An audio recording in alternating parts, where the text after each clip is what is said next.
Hello, everyone, and welcome back to California Wine Institute's Behind the Wines with our host, Elaine Chukan Brown. Thank you all for taking the time out to be with us today. Now, as we wrap up our first season of Behind the Wines, we are pleased to bring you a very special series of on-the-ground harvest reports from across the Golden State, the Harvest Sessions, featuring key players in California's winemaking and viticulture scene to give our international audience a comprehensive understanding of the 2020 vintage across regions and wine styles. Today, we kick it off with part one, a report from the Central Coast with guests Graham Tatomer and Tyler Thomas. So before we get started, some housekeeping reminders for everyone. During the webinar, note that there are two communication methods available to participants, a chat section and a Q&A section. The chat section is an informal way for you to communicate with other participants. Just be sure to select everyone in the to field, as it can default to panelists only. The Q&A section is where we'd like you to submit your questions to be answered during the webinar. We will do our best to address your questions, and for those that are not answered live, we will provide a Q&A summary in the email that you will receive following the program. Now I'd like to introduce our host, Elaine. In addition to writing for her own site, Waka Waka Wine Reviews, she serves as the American specialist for JancysRobinson.com and contributes to a long list of respected publications. She contributed to the award-winning 8th edition of the World Atlas of Wine and the 4th edition of the Oxford Companion to Wine. She's twice named by the International Wine and Spirits Competition and Vinitaly as one of the world's top wine communicators of the year, and is one of Wine Business Monthly's 2020 Wine Industry Leaders. And our winemaker panelists today, Graham Tatomer started in the wine industry at an early age, 16 years old, working a summer on the bottling line in Santa Barbara. He's worked with numerous grape varieties from some of the best vineyards throughout the Central Coast, with a particular passion for the coolest sites. In 2003, he traveled to Austria to work at Weingut Knoll, where he was turned on to Grüner Veltliner. Upon his return to the US, he worked with Adam Tolmack of the Ojai Vineyard before choosing Santa Barbara to establish Tatomer in 2008 with the aim to make bone-dry Riesling. Since then, vineyard sites and production have expanded to 4,000 cases per year, including Grüner Veltliner and Pinot Noir. And Tyler Thomas. After completing his BS and MS from Colorado State University, Tyler traveled to New Zealand and Europe, visiting wineries and winemakers, which inspired him to start a career in winemaking. Began in New Zealand and continued through the European Union. In visiting these wineries, really made him interested. And following completion of the Viticulture and Enology Master's Program at UC Davis, Tyler took a job at Heide de Villaine in Napa Valley, during which time he also took a sabbatical to conduct vine physiology research in New Zealand and Germany. He worked as winemaker at Donnellan Family Wines in 2008 before joining Dierberg and Star Lane in 2013. Now, Elaine, I'll turn it over to you. Great. Thank you, Katie. Nice to see you both. Glad to be here. It's really good to see you. Normally I visit Santa Barbara County a couple times a year, and now actually haven't been there for a while, so it's great to get together with both of you this way. Yeah, this is fun. It's as fun as it can be without being Yeah. So for this session today, we're focusing in on how harvest went in 2020. And one of the things that I really want to emphasize, because we do have an international audience, is just the sheer size of the state of California. So Katie, if we could just start with the first map of California that kind of shows major wine regions for the state. It's great to just give ourselves a sense of scope. So when it comes to California, the important things to remember, again, some of you have heard me say this before, but that, of course, is the Pacific Ocean there on the left. And in fact, 2/3 of the state are bordered by one of the coldest ocean currents in the world. The current actually comes from Alaska, where I'm from, and runs the entire West Coast, hugs very closely to California until it hits that point of Santa Barbara, and that it scoops back out into the ocean circles around to Hawaii and goes north to Alaska again. So there's a really incredibly powerful and cold ocean current there that goes all the way through the central coast until it hits Santa Barbara. But of course, California is also defined by two huge mountain ranges. One is the coastal range that runs the entire border along the Pacific Ocean, and importantly, shifts gears in Santa Barbara, which we'll talk about a little bit later. And then on the far eastern side, we have, of course, the Sierra foothills, which are an enormous wall of mountains that protect us from the more extreme weather conditions on the continent. And so for a person to drive the entire length of California would take a full 24 hours or more. It's actually an incredibly long state. I live in Sonoma, which is just an hour north of San Francisco. And for me to drive from Sonoma to the bottom of Santa Barbara County, where Graham and Tyler are dialing in from today, would take me at least 6 hours. And Tyler, you actually used to live in Sonoma as well. So could you tell us just a little bit about that drive? It's quite a long drive, actually. It is a long drive, especially now with the Bay Area traffic being as bad as it is. You really have to plan around getting through the Bay Area. It's a gorgeous drive, and I think what strikes you when you get to that corner of where Santa Barbara is how the mountain ranges immediately shift to be running east-west. So the whole time you're driving south on Highway 101 or even 1, you're kind of going parallel for the most part with the mountain ranges. And then as soon as you get into Santa Barbara, there's basically a 90-degree turn to those mountain ranges. And that is, key to what makes Santa Barbara County what it is. I think I've been in Japan recently as last year, where we were doing a lot of educational seminars on our area, and it's surprising how many people. Well, maybe it's not surprising, but there's an assumption that as you go south, things get warmer, and that's just really not true when it comes to Santa Barbara County. Our climate's really actually cooler than a lot of the parts that I worked in Sonoma and Napa. Mm-hmm.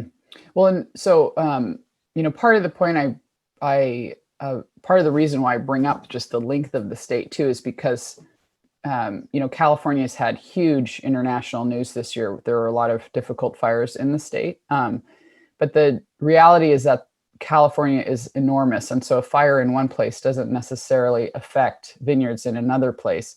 But as you're pointing out, the other really important aspect of this is that the proximity to the ocean, the placement of the mountains really changes how the weather affects different parts of the state too. So we could have a storm in the north and be warm in the south, but we could also have cooler conditions in parts of the south as well. So Kate, if we could pull up the second map, the Google Earth map, this is zoomed in just on the Central Coast area. And the Central Coast is actually, I think, one of the really profoundly interesting parts of California, but also because it's incredibly varied in its growing conditions, and that makes it a little bit challenging to talk about. But if we look at this map, you can see that the dark green areas, actually a photograph from a Google Earth satellite, and the dark green areas are actually help give you a hint of mountainous zones, and you can see some of the topography there. So speaking to Tyler's point, you can see the mountains border the length of the Central Coast, and then as you get down into Santa Barbara County, the plates actually have pivoted, and so that Central Coast range, the coastal range that runs the entire length of the Central Coast, as you're saying, you can see there as you look to the bottom of this image, they actually turn east-west. And the reason that matters is because, as I was saying, the Pacific current that is there off the coast of California is one of the coldest ocean currents in the world. And Santa Barbara County is the one part of the state that is not protected from that cold ocean current by the mountains. And so, Graham, this importantly plays into, part of why you chose to settle in Santa Barbara County with the kinds of varieties that you work with. So could you tell us a little bit about why the turn in the mountains affects those growing conditions and those varieties that you make? Yes. So basically, by having the mountains run east-west, and you're right up against the Pacific Ocean, it's like every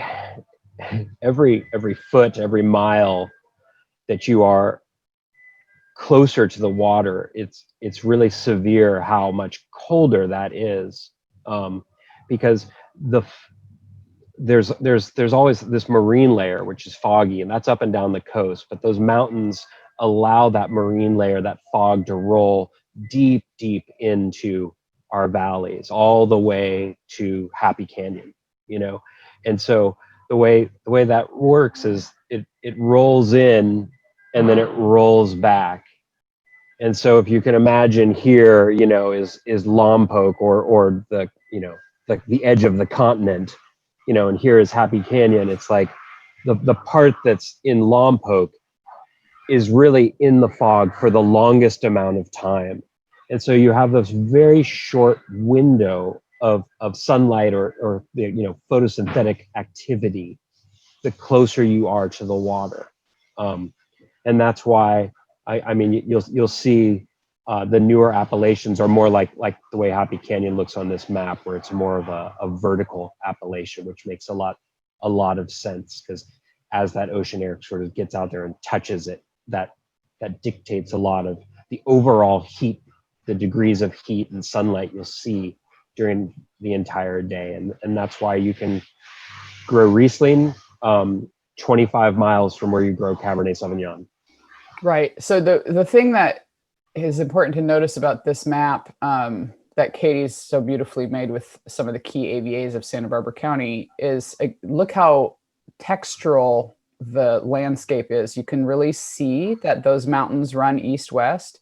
Happy Canyon is really kind of hugged at the end of a valley.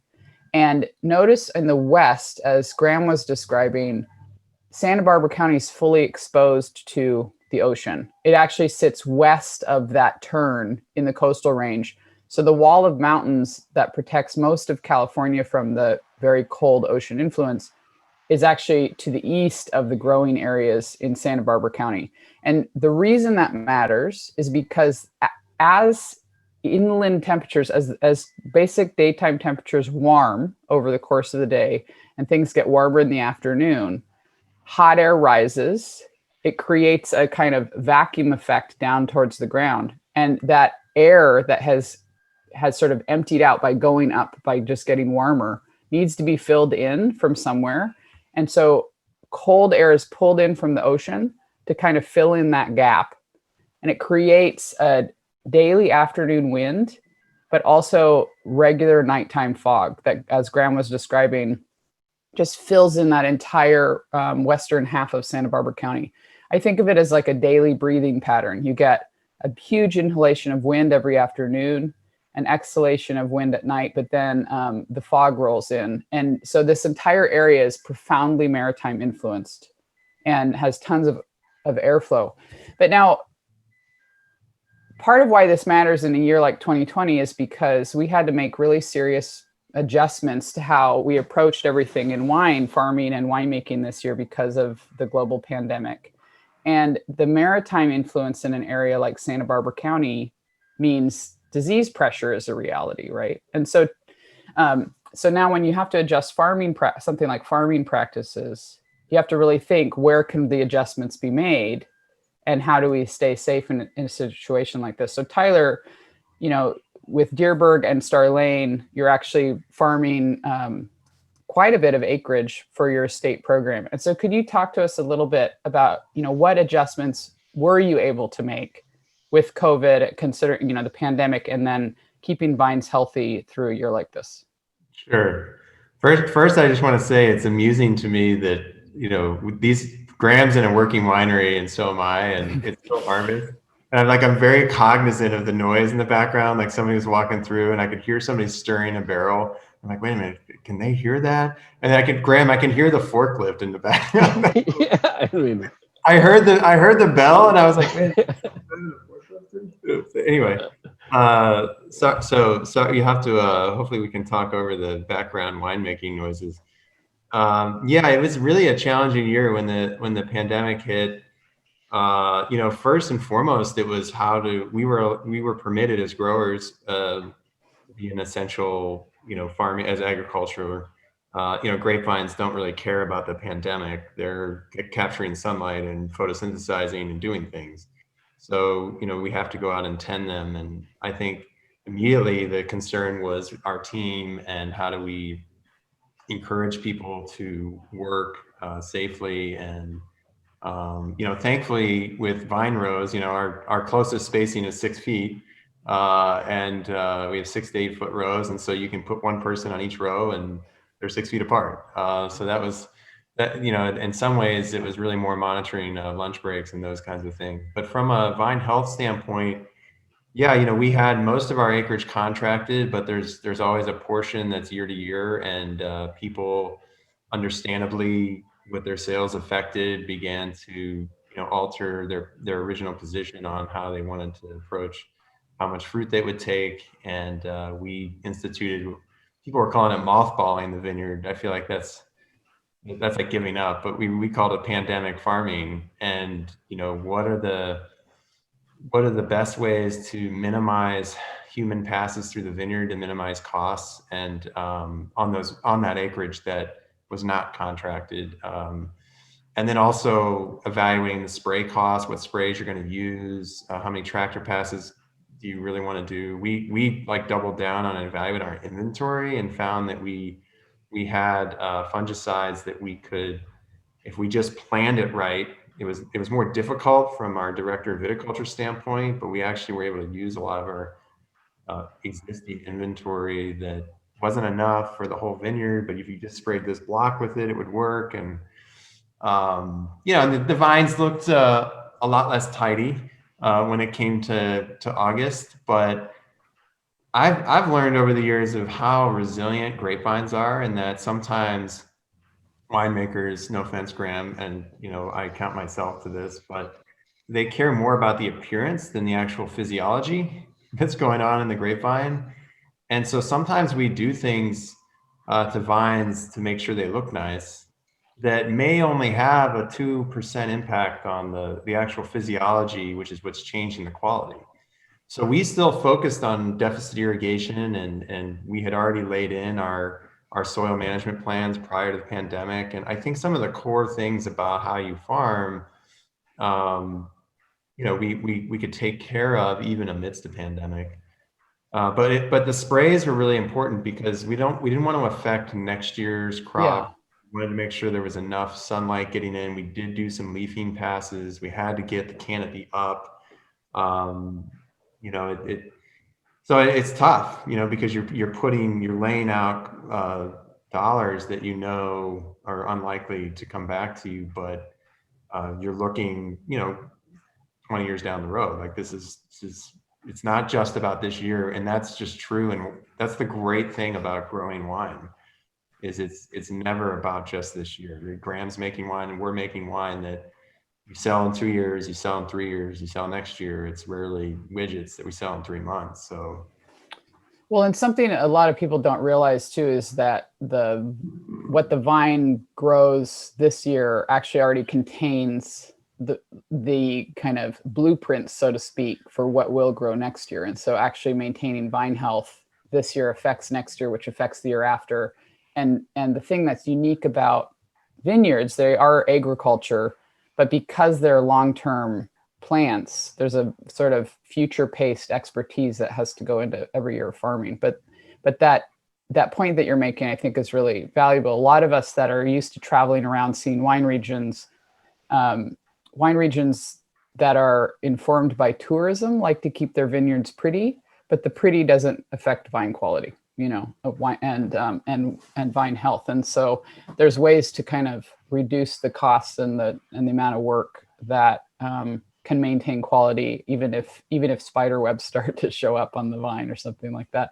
But Graham, we spent a bunch of time like clarifying how long the state of California is. And part of why I did that is because, the truth is, over the next couple of weeks with these harvest episodes, we're going to need to speak honestly about the fact that there were fires in the state. And so fires, of course, create smoke. And this is something that we're getting a handle on in California right now, but Santa Barbara County actually was quite removed from the fires that were happening to the north. And so in your mind, this southern part of the Central Coast, the harvest this year was really defined by a completely different sort of weather. Could you tell us about that?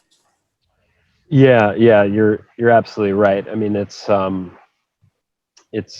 really like different vintages in different parts of the state, and unfortunately for so many of our friends up north, like smoke was a bigger issue, but down here we were pretty safe from it.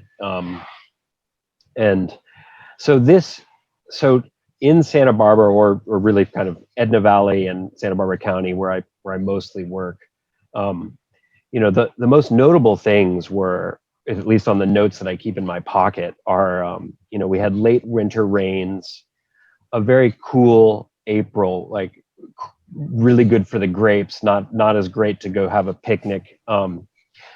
And then a mild July with fair amount of that maritime influence in July. So a little more mildew pressure, but nothing to get too upset about. So we're kind of tracking to be just like, oh, this is like a really friendly, happy year. And then in August, it looks like it says August 13th, we got a pretty severe heat wave, kind of the longest, hottest heat wave I can remember dealing with, which luckily everything else had been sort of cool going up until then. So since grapes weren't like immediately going to be picked, they still had, even thin-skinned grapes still had a fairly thick skin at that point. So we didn't see any sort of decimation, but we certainly saw that the vines really shut down and seemed to react to protect themselves. So I didn't see sugars skyrocket or anything, which if that heat had been like 2 weeks later, you may have. So it really just sort of like stalled it. It was like this, whoa, like time out, let's take a break. And from that point, it has been so slow to get things ticking along again. So, so you have this huge pause, and it's hard not to confuse everything in your mind as like the state is burning down up north and we're all like in this pandemic, and it's just like, actually, it's just like somebody put the brakes on the vintage, is the way I see it. And so you do have, it's like, that's going to affect these wines, and we don't really know for good or for bad. But I know that sugars really, like, I didn't see the sugar accumulation after that date, like you sort of really normally would track in a year based on the following weather patterns. But I did see flavor development, which is great. It's like, I don't know how these vines do it. I mean, some of the vines I work with are old, some of them are young. And this was certainly a year to not judge the fruit by how it looked, but more by how it tasted.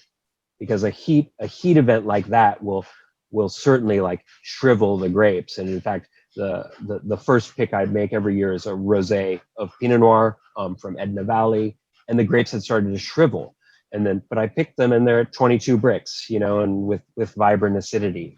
It's just, again, you can't just judge it the way it looks. Well, so just to kind of reiterate a couple things that you mentioned, I think in kind of broad wine conversations publicly, we often assume, okay, the hotter a region is, the riper the flavors are, or the riper a wine will be.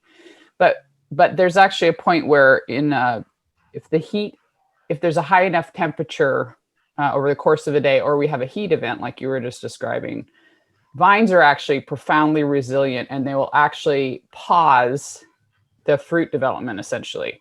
So above a certain temperature, vines actually stop, essentially slow their respiration, and the leaves will actually turn away from the sun and kind of turn downwards, so to speak, in order to stop and slow photosynthesis. So in terms of talking about chemistry in the fruit, things will actually kind of pause, like you were saying. So, but one of the things you were telling me about, Graham, and talking about the vintages of the last several years is what you've seen is that as the last few years have been warmer, ripening hasn't gone up in the fruit when you pick it, but the flavor development has been more profound. So you're actually getting more flavor with the same alcohol levels. Do I have that right? Yeah, absolutely. I think starting in 2013, when we hit this sort of wave of early vintages, and it was kind of like I know a lot of my peers, we were kind of shocked and like worried, is the end near? Am I not going to be able to grow Riesling here anymore or something, or Pinot or what have you? But 13 and 14 and 15, I think really proved to develop incredible flavors that's created by that heat. And so you certainly have to be on your toes a little bit more and learn which vineyards or which varieties or even which clones and which section of a vineyard will benefit from that extra, that sort of hot pan searing that meat is kind of how I imagine this effect on the grapes, and which need to be picked earlier. But it's been more of, this has taught us how to make great wines with heat spikes in harvest. Right. So one of the so again, just to reiterate, Santa Barbara County is very far south, and so a lot of people are asking about fires in California and how that'll affect the wines. And Santa Barbara County was outside the fire zones and actually also outside smoke zones. And so Santa Barbara County is a great example of a region in the state that was affected by weather conditions, not fire conditions. And so the big defining factor of harvest this year for Santa Barbara County was a heat event. And so because of that, we, the three of us got together and we decided, well, let's pick a wine from each of you from a previous vintage that also had heat events that compare to 2020 and see how they're doing right now. And so for Tatomer, Graham, you selected your Vandenberg Riesling from the 2017 vintage. And what I would love to do, instead of having Graham tell us all about its winemaking, Tyler, I would love to hear you go ahead and taste this wine, and the three of us will talk about how it's doing now. Because one of the questions people often have is, again, okay, does a hot vintage give you riper wines? Not in every case. Okay, but then the second question ends up being, how do wines from a warmer vintage age? And so we have just a few years on this one, but it'll give us a window into it. So 2017 Riesling, again, a vintage that had some heat spikes in it as well. How's it looking, Tyler? I love being in an industry where at 10 in the morning I can drink wine without anyone questioning me. And I forgot to set myself up with a spittoon, so I'm really and enjoying it quite a bit. And I just, before I go into the wine real quick, I just want to compliment what Graham was saying by adding that one of the key assets, I think, of Santa Barbara in being further south is our lower rainfall amounts. And in my experience, with my background in plant physiology, I think that's one reason we do see really great flavor development, even at a point where maybe before 13 or 12, you weren't as comfortable picking. The fact that we don't get as much moisture and vigor in the vines as a result, I think adds flavor depth, which helps us handle these heat spells well in terms of, do you want to pick before, during, or after it? You can have a lot of confidence that the flavor profile is going to be there. It's just going to be shifted maybe a little bit due to the vintage. I think, Elaine, when you and I were gathering, a few times a year up in Sonoma, we had, you were the one, or you were John Paulo, I can't remember who it was, that brought this Tatomer Riesling. And it was a total revelation to me. I didn't know Graham at the time, and knew nothing about his wines, but was a huge fan of Riesling and Grüners, and remember having that at Rosso and Santa Rosa, thinking, finally, somebody is making what should be possible in California out of Riesling. And, I'm someone who loves, energy in wines, but not for the sake of, I don't want energy to be there just for the sake of it. we are in California, and I think there should be some substance and generosity to what we produce. And that's what I love about this wine in particular, the Vandenberg Riesling. But that wine that we had, I don't know, we couldn't even remember when it was, until 2011 or 12 or whenever it was. But, and I think, Graham, you do a great job of having there's a sense, particularly on the finish, you feel a sense of energy that makes you salivate, makes you want to have another sip, another glass. Correct me if I'm wrong, Graham, but I mean, there is some generous aspects to the mid palate and the flavor depth. You're not just trying to go lean and mean for the sake of going lean and mean, but you're clearly trying to preserve some sense of fresh qualities, which if you don't do that with Riesling, I don't think you understand the variety. Well, and so Graham, on a wine like this, one of the questions coming in is, to what extent do you think drought was already impacting the wines, and what role might that be playing in some of the flavor intensity that you're talking about? Well, thank you for your kind words. I appreciate it. I mean, we did have rains in the winter going into 17. Like, this is where it started to, like, the drought is kind of ending, although it sort of, I don't think it ever actually ended in Santa Barbara, but it ended everywhere else. But anyway, it rained, so there was some groundwater, and always. I mean, I'm trying to make a really expressive wine that can age well in any given year, and so during the growing season, when we don't have rain, like these vines they have access to irrigation, and they're really minimally irrigated. So I think when the heat spike was in 17, it looks like the first one I have of note is September 2nd. That's still like, it's not like I would have already turned the water off, right? We're already on like the coasting into the finish line at that end, especially with Riesling, where you can really continue to develop flavor long after, like after the leaves are gone even. And so like I'm really, like, in 17, I feel like I was really able to again use the hard, sort of the scary lessons of 13, 14, and 15, and be like, it's going to be okay. There's this heat spike. My grapes aren't ready. The flavor's not there. Like what Tyler was saying is, to make a lean and mean wine with high energy just for that sake, it's not doing anyone any favors. So I picked after that heat wave because I hadn't have yet the flavors developed that I wanted. And it's like, you just, there's no substitute for flavor. And as you see in this wine, it definitely, sorry to interrupt, but it doesn't feel like it's interesting to know that you picked after that heat spell, because I remember that one very well, because our Pinot was right at the cusp when that one came, and I think it defined the Pinot in our 17s, which, frankly, I wish I would have waited, because I thought if I started at the beginning of the heat spell and picked into it, I'd end further than I wanted. And I didn't trust the resiliency of the grapes as much as I should have. And, our wines were a little leaner than I think they're still lovely, but they're a little more finesse driven than, say, Drum Canyon usually is. But this wine doesn't feel like it went through an intense amount of heat. But I don't have the relative comparisons you would vintage to vintage. Go ahead. Go ahead. Well, no, I just was going to say, something that really stood out to me in your bio, Graham, is that you were in Europe in 2003, and I happened to be in Europe in 2004. And so it was an entire year later, and everywhere I went, people were still talking about the shocking heat wave of 2003.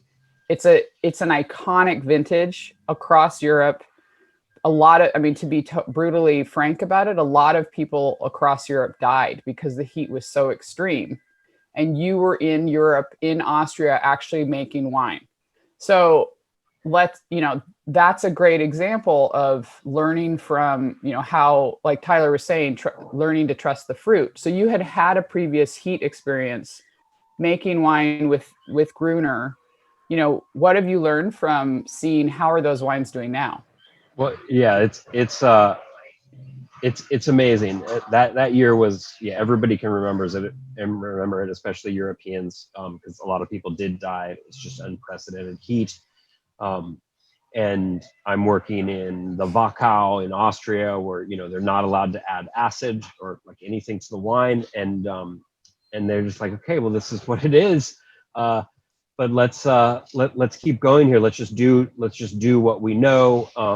And like, I think one lesson I learned that I don't know if they knew this, but it was so wise what they said was that relates to the 2017 and what Tyler's talking about, is that they continued to do skin contact on these wines that had lower acidities than they had ever seen, and, you know, higher pHs than they had ever seen. And I was just like, well, you're crazy, you know, why aren't you worried about that you're going to lose more of your acidity there? And they're just like, yeah, but we're growing these varieties that are so dependent on the flavor in the skins, and so without doing this maceration, we would just have nothing, you know. And they're talking about that flavor thing, like they've done all they normally do throughout the growing year. The grapes have not forgotten. Let's get all the flavor we can. And then sure, the 2013s were certainly softer across Europe. Like, it was like this dramatically soft. But then if especially with drinking with people that are less in the industry, like, everyone's like, oh, this glass is beautiful, this is wonderful. And I know that today, like, I've recently, in this last year, I've had 2003s from Austria, I've had Burgundies from 2003, and these wines are just a pleasure to drink. You know, they're not the ones to maybe lay down for like another 20 years, but they are delicious today. Right. Yeah. I mean, that's great, because I think sometimes we it's so easy to get geeky on wine that we forget that a lot of these differences we're looking for.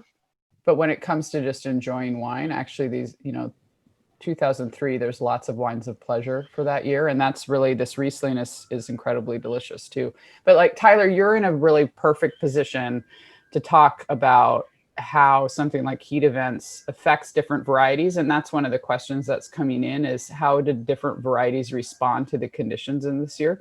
So Katie, if we could just pull up the Santa Barbara County map again. So Tyler, for Dierberg, you're actually, you know, you're farming Pinot and Chardonnay in Santa Maria Valley, as well as in Santa Rita Hills, both of which are towards the west on this map. But then in Happy Canyon, the actual winery is located in Star Lane. Your vineyards are growing different Bordeaux varieties there in Happy Canyon.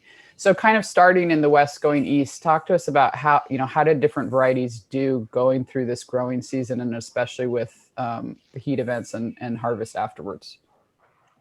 Sure. So I wish I could show you all the books that my computer is stacked on here, because it's the exception of the fact that my history of the Western philosophical thought is not here. There's a plant anatomy, morphology, and evolution of vascular plants, wine analysis and production, sensory evaluation of food, and analytical chemistry textbooks. The point being, I look at it from like a vine physiology perspective, and I think sometimes we forget that Cabernet Sauvignon and Chardonnay, you know, are the same species. It is the same, you know, base material, and it's going to react somewhat similarly to the events. So Graham touched on it earlier, and I think he's absolutely right. Where are your grapes in their ripening pattern when the heat spell comes will primarily be what dictates how well they respond to the heat. And so the thing about Santa Barbara is that with the variable climate in such a short distance, you have different grapes at different time points when these heat events come. But when they do come, the whole county is affected. I think that it's the dirty little secret for growers in Santa Rita Hills, like us, but others who are only there, who want to say, oh, it's always colder here. You know, it's always 20 degrees colder. And so if it's 100 in Santa Rita Hills, it must be 120 in Happy Canyon. And that's just not true. When those heat events come, the winds are coming from the north and the east. They're offshore breezes. It's blowing that cold ocean air out. And these events we had this year, to be totally frank, we measured 116 degrees in Santa Rita Hills at our vineyard this year. Wow. That is unprecedented. That same day, the top temperature in Happy Canyon was 119. So the difference is basically a race, but where the differences lie for the fruit is where are you in your ripening? Right. In Happy Canyon, the August heat spell that Graham spoke of, with the exception of our Sauvignon Blanc, we weren't really anywhere close to ripening. So it's like I wasn't worried. I was worried more about heat damage and losing crop than I was about chemistry changes.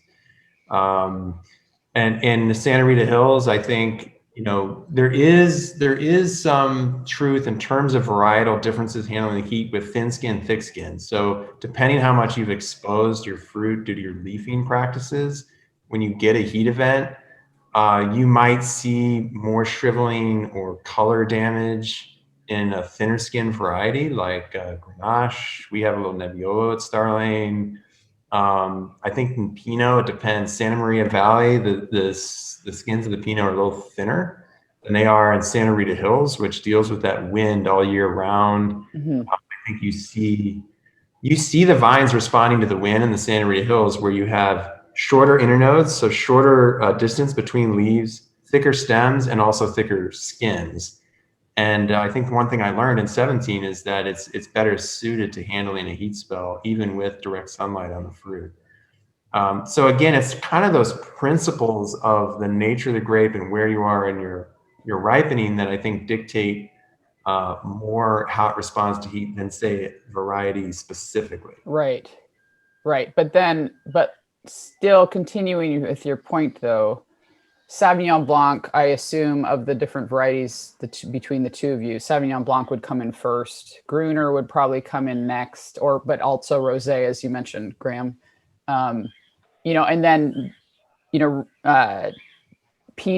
Chardonnay, Riesling, and then we start to get into like Merlot and then Cabernet toward like the last. So that's kind of the range, right? So I assume then if you're getting a heat spell in August, the Cabernet probably isn't much of a worry. It's going to come in quite a bit later. But so how about Sauvignon Blanc and Grüner? How are they going to fare at that point?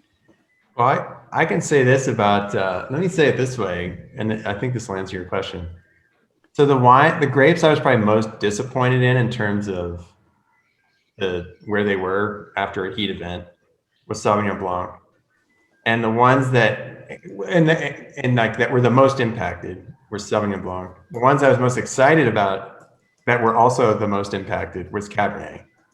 And they were two different heat events that affected each. The Pinot was kind of like, it just handled it. The Pinot and Chard it was almost like Graham said earlier, they were a little uglier looking.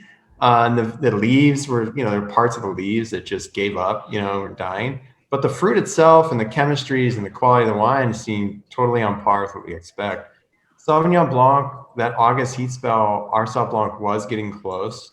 And I think the warmer nights is what really impacted them. And we picked with the lowest potential alcohols we've picked in my 8 vintages here, with the shortest amount of hang time and veraison, which should tell you that you should have the most amount of acidity. And we also had the least amount of acidity that we've had in my tenure here. And one of the things that drove our call was the fact that I suspected that the acidity was waning, and it's a passion of ours to try to preserve that for so long. And even with the effort of trying to preserve it, by accepting lower alcohol or lower potential alcohol, like 11.2 in some cases, we saw a significantly lower amount of titratable acidity.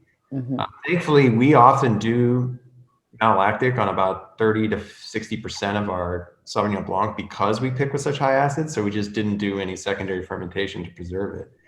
On the converse side of that, like Cabernet, we did see a jump with the second heat spell around Labor Day, which was around September 7th this year.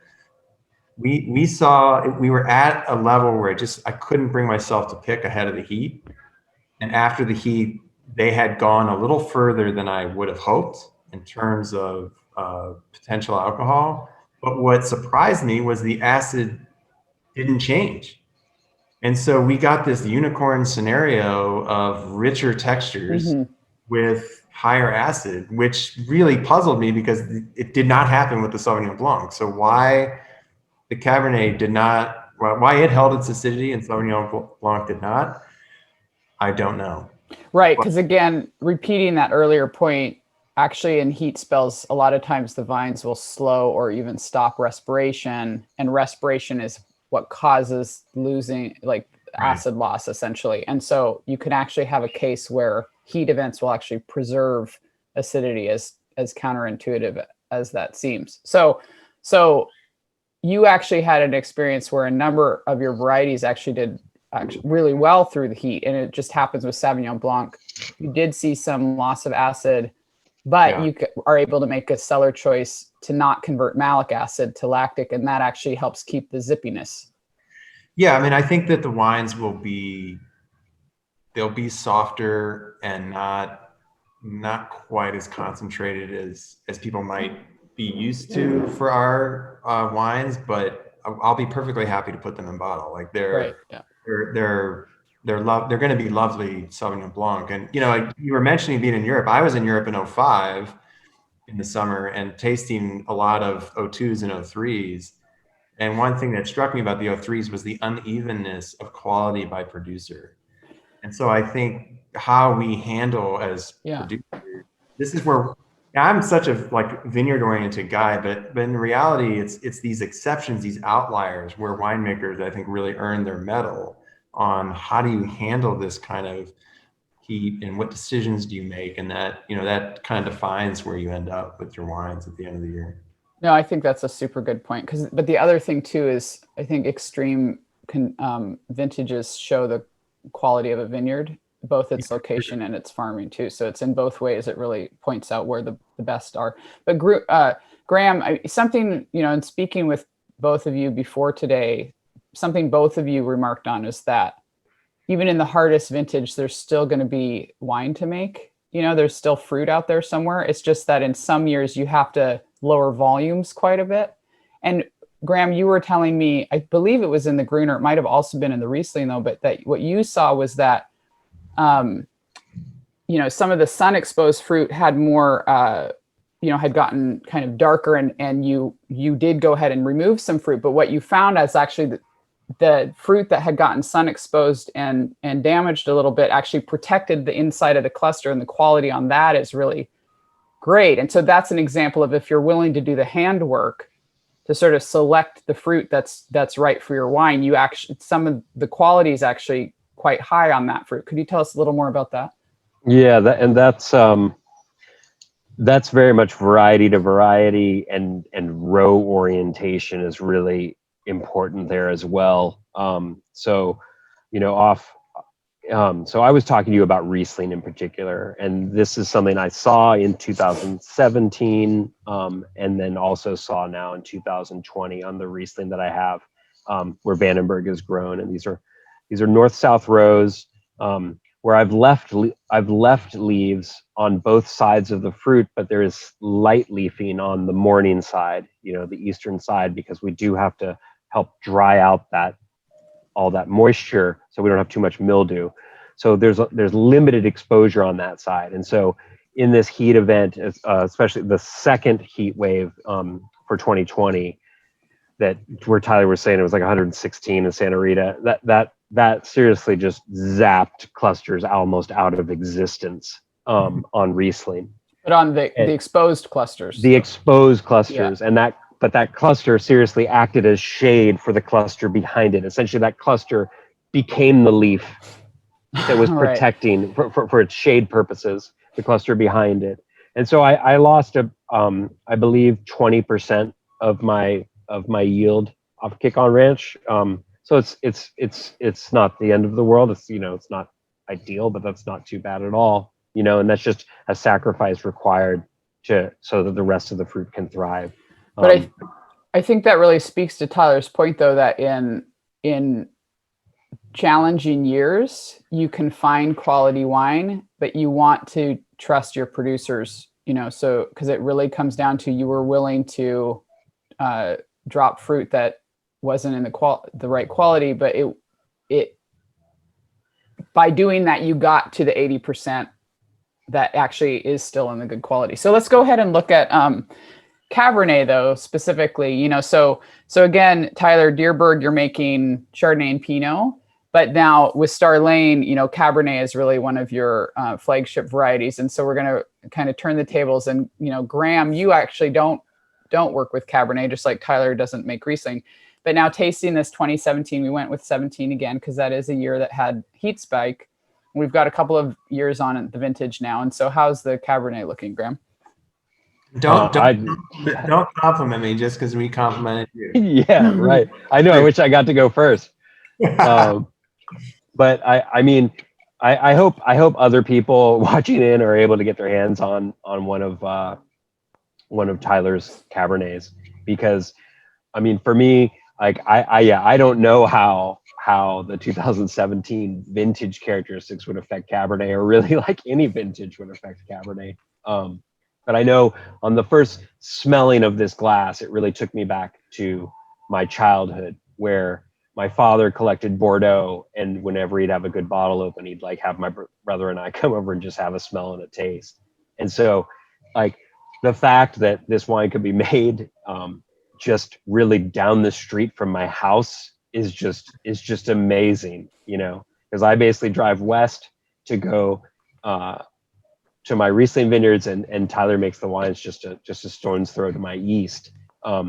So it's really amazing how Santa Barbara can give you both of these things, or the Central Coast can give you Riesling with acidity, and then Cabernet that has a kinship to both Napa and Europe. I mean, that first smell was this like leafy tobacco note that I almost never get out of Napa. But I mean, honestly, I don't drink those wines all the time. They're expensive, but then it also has this density of pleasurable fruit that is very true to California. And I'm just really loving this wine, and I look forward to trying to get a case of it. We'll trade. Yeah, any day. Well, and I love it really. I mean, it smells like Star Lane to me. There's this kind of herbal, earthy aspect to Star Lane Cabernet that I get right away on the nose, Graham, like you were talking about. And but then still, like, Tyler, earlier you were talking about you really value energy. But you spoke a lot about texture, and that really stands out to me in your Cabernet and in this wine too. And one of the things I love about this conversation is the two of you make profoundly different wines if we're looking at it from a variety perspective. But I have to say, like, having Riesling alongside Cabernet, I feel like these two wines, what they share is that there's this like texturally pleasurable mid-palate focus. They both have really long finish. And there's a kind of harmony of freshness to flavor that they both have, and it's just really so I would actually say there's a sort of a parallel philosophy in what you want the wines to look like, even if the variety, the expression through the variety is completely different. There's a sort of it's fun to see them side by side. Let's be simple about it. We've been talking about a lot of complex aspects of vintage that help us get perspective on how things went and why we should have heart, essentially.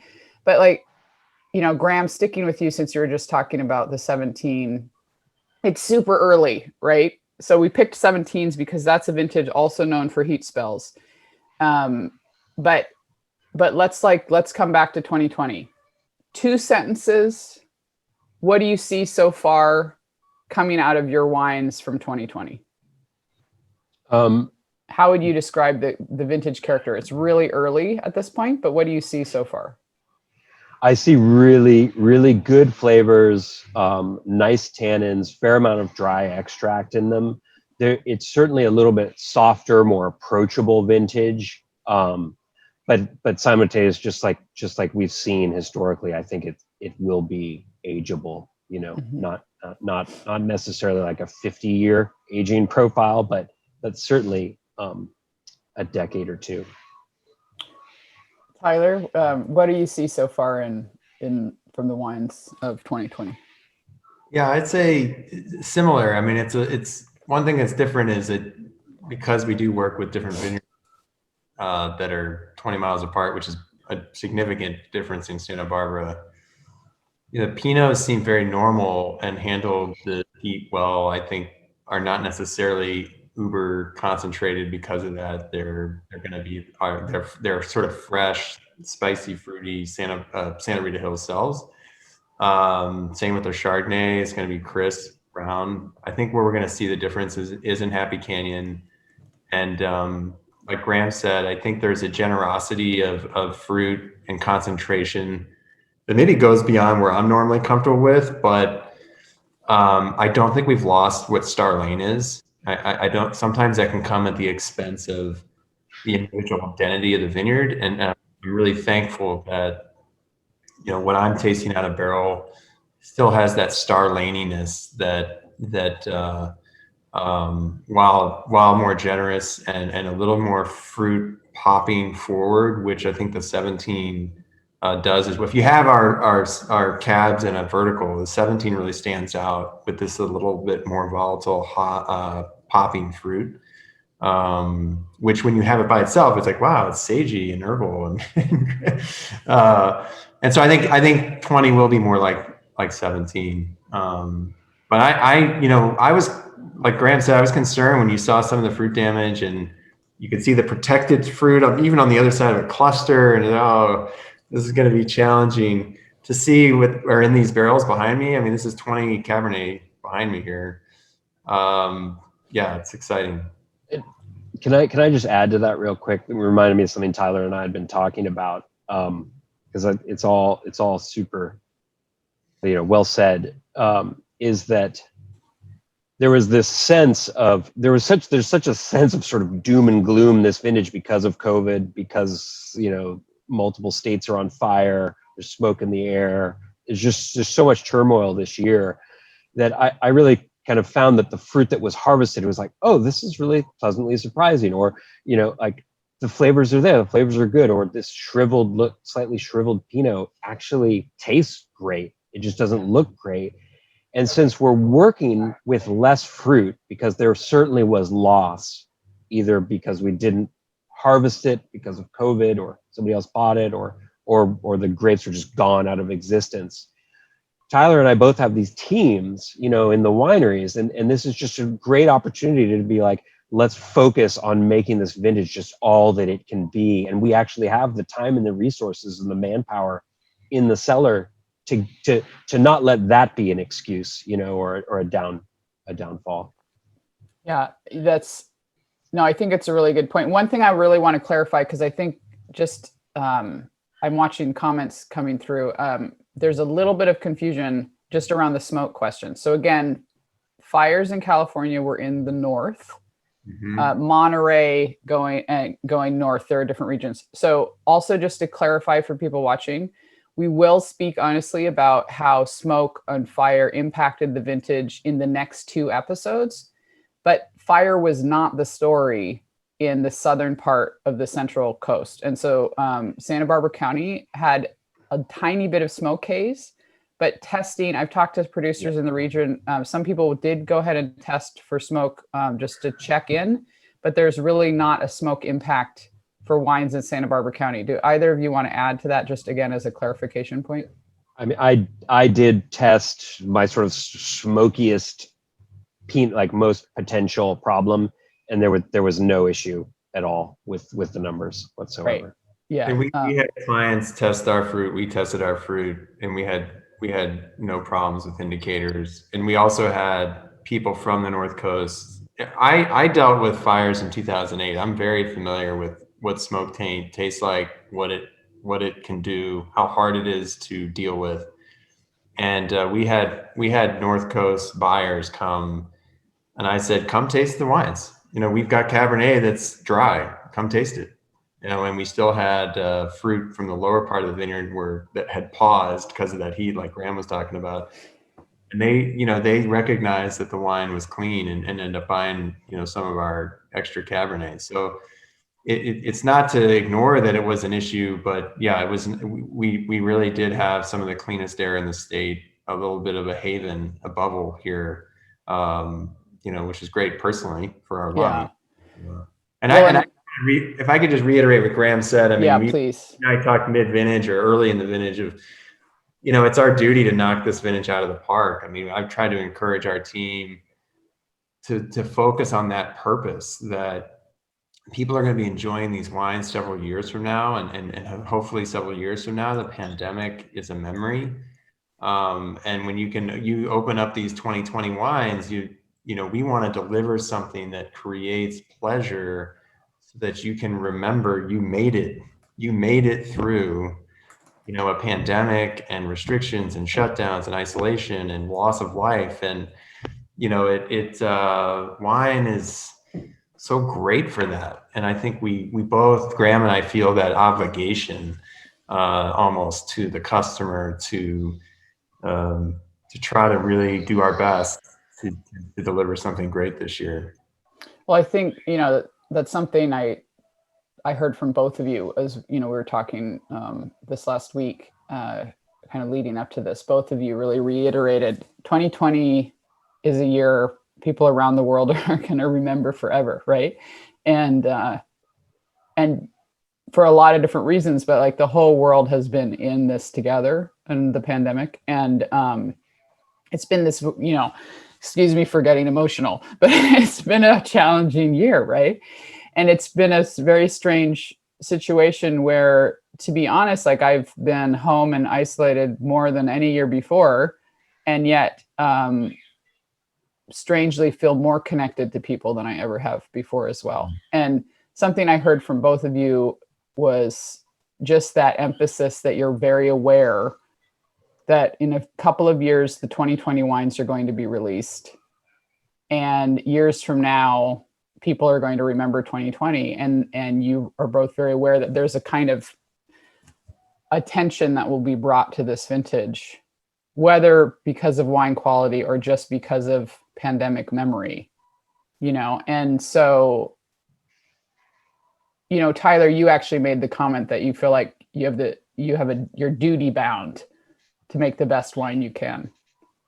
I do feel that way, and it was a great way to work on inspiring the team to work within this tension of proximity to each other and wearing masks, and that just creates a level of anxiety. It's like, no, but we have a purpose here. We can, and it's very personal for me. I think, Graham, I don't know if you knew this, but I think Elaine did. I'm a cancer survivor, and I was diagnosed with cancer ahead of the 2005 vintage when I was working at HDV, and that was a really unusual vintage for me. And they were incredibly supportive. It was the first year they had to hire an intern, but I was able to still work even through chemotherapy, but it was not pleasurable. It was very difficult.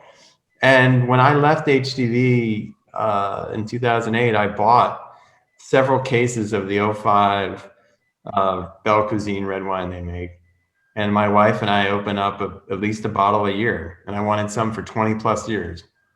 And I had one this harvest because it reminded me, of like, I made it. I'm here, and the wine, it wasn't even our best wine. It wasn't the best Belle Cuisine we made while I was there, but it aged well. I got pleasure out of it. My wife and I could cheers, and just remember what an odd vintage that was for our family. And yet, here we are, like, Elaine, you're going to make it. You're going to make it. Wine is just such a joy to, the fact that it can do that for us. We get caught up in all this other stuff. Like, did you add sulfur? Did you do this? Did you do that? Are you a natural winemaker? Are you filtering? Are you not filtering? You're like, I don't know. I'm just trying to make something delicious. That's all I'm trying to do. Especially this vintage. Yeah, hear, hear. Well said. So we are out of time, and I think that's kind of a perfect point to lead with. You know, we are making it right now, and it has been a hard year, and thank God we have some wine to drink. You know, I'm really grateful to both of you for making time and for being willing to have a really honest conversation about the year. You know, you're both people that I really value having time with, and have played a key role in kind of my understanding of wine over the years. And so I'm really grateful to both of you for making time and for sharing your wine and pulling a couple things out of the cellar for us to taste. They, you know, both your 17s, honestly, they're delicious. So thank you to both of you. My pleasure. Thanks for having us. Thank you, Elaine. Thank you, Graham. Thank you, Tyler. A recording of today's webinar will be published to California Wine Institute's YouTube channel in the next few days, and all of you participants will receive an email with that link. And remember that you can access all of the previous Behind the Wines episodes on that YouTube channel. And we hope you will join us next week as we continue the harvest sessions with a look at sparkling wine, featuring Michael Cruz of Cruz Wine Co. and Scott Caraccioli of Caraccioli Cellars. The session will take place on Tuesday, November 3rd at 10 a.m. Pacific.